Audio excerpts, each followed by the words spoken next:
Glendale, Arizona had turned into a cauldron of noise long before the opening bell, and everyone inside that arena understood exactly what was at stake. Oscar Valdez was fighting in front of his own people, a Mexican legend defending home turf against a hungry Australian outsider who had traveled halfway across the world with a single goal burning inside him.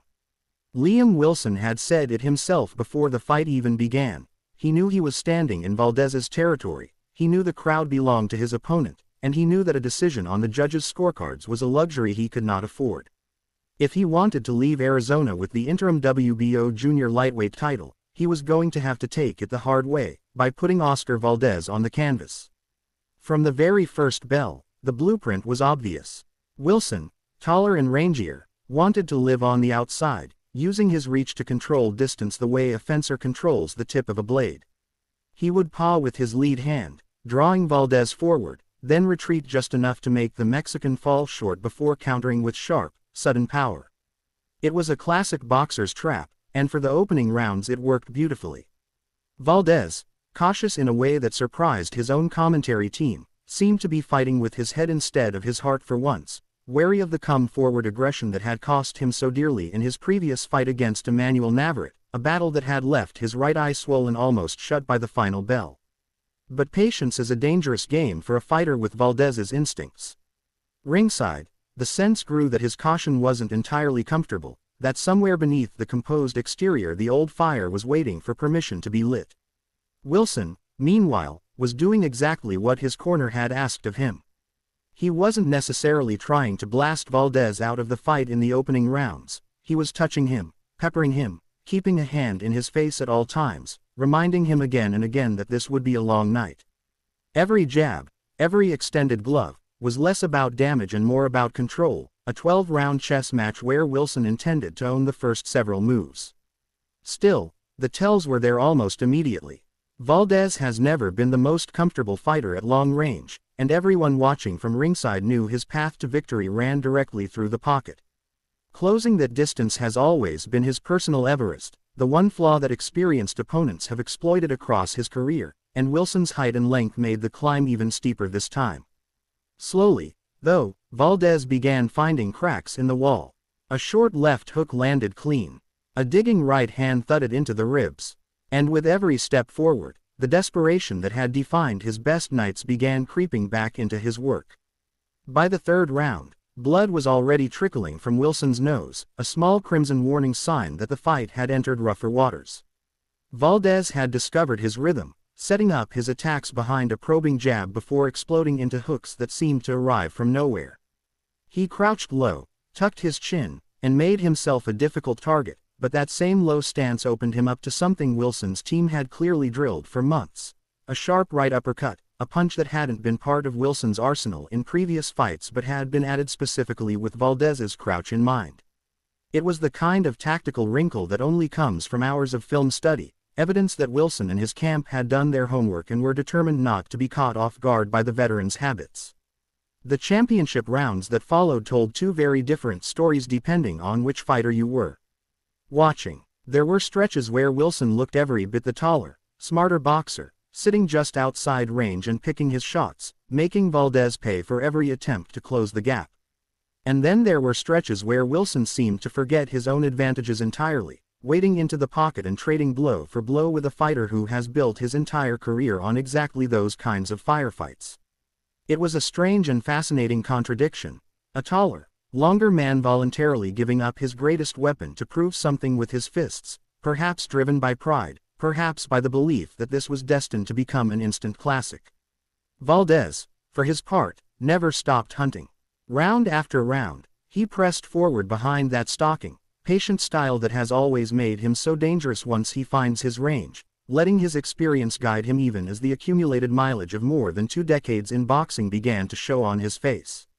There was a moment when the action grew so chaotic that a clearly low blow was waved off by the referee, ruled to have landed on the belt line rather than below it, a decision that allowed Valdez to keep his foot on the gas rather than take a moment to recover. Whether the fans in the building agreed with the call or not, nobody seemed to want the momentum to stop, least of all Valdez himself, who used every second of the pause to reset and come forward again.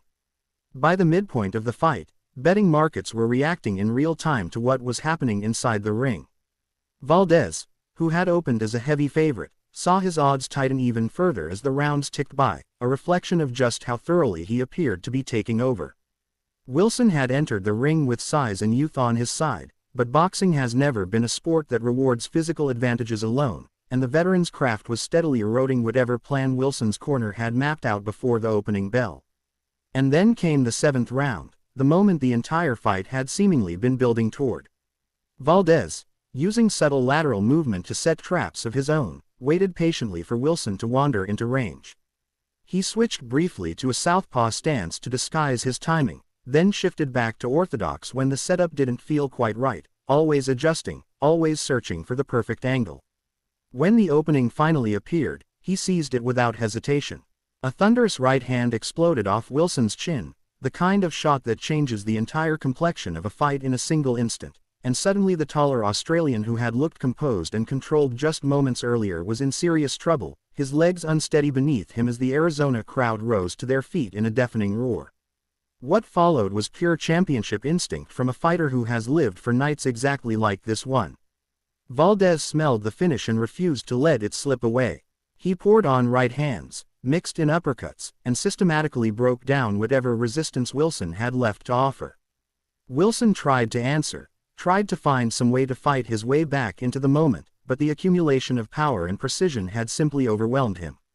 With Wilson unable to mount any real defense and absorbing clean shot after clean shot, the referee made the only responsible decision available, stepping between the fighters and calling a halt to the action before Wilson could take any further unnecessary punishment. The arena erupted. Oscar Valdez, 33 years old and carrying the scars of countless wars inside the ring, had done it again in front of his own people, delivering the kind of homecoming performance that becomes legend in the sport. He had weathered an early plan built specifically to neutralize him, absorb the discomfort of fighting a naturally longer opponent, and then, true to everything that has defined his career, found the range, found the opening, and closed the show with the kind of violent, decisive finish that has made him one of the most compelling action fighters of his generation. For Liam Wilson, there was no shame in the effort. He traveled into hostile territory, executed a smart game plan for stretches of the fight, and even added new tools to his arsenal specifically to attack Valdez's tendencies. But boxing has always had a cruel way of punishing even the smallest lapses in discipline, and the moment Wilson abandoned his distance and chose to stand and trade with one of the most dangerous body and hook fighters in the division, he handed Valdez exactly the fight he wanted. In the end, this was a night that reaffirmed everything fans already believed about Oscar Valdez. He is not the kind of champion who simply outboxes his way to victory from a safe distance. He is a fighter who thrives in chaos, who feeds off the energy of a roaring crowd, who seems to summon something extra when the fight tips toward danger rather than away from it. Liam Wilson discovered that the hard way, learning in real time what so many opponents before him have learned. That keeping Oscar Valdez at arm's length is only half the battle, and that the moment you let him inside, you are playing his game on his terms. So now it's over to you. Did Liam Wilson make the wrong call by abandoning his boxing and choosing to stand and trade with one of the most dangerous body punchers in the sport? Could a different game plan, one built purely around distance and lateral movement, have carried him to an upset on the road? And after a performance like this, who do you think Oscar Valdez should face next to prove he still belongs among the elite of his division? Drop your thoughts in the comments below, let us know how you saw the fight unfold, and if you enjoyed this breakdown, make sure to like the video and subscribe for more in-depth fight coverage.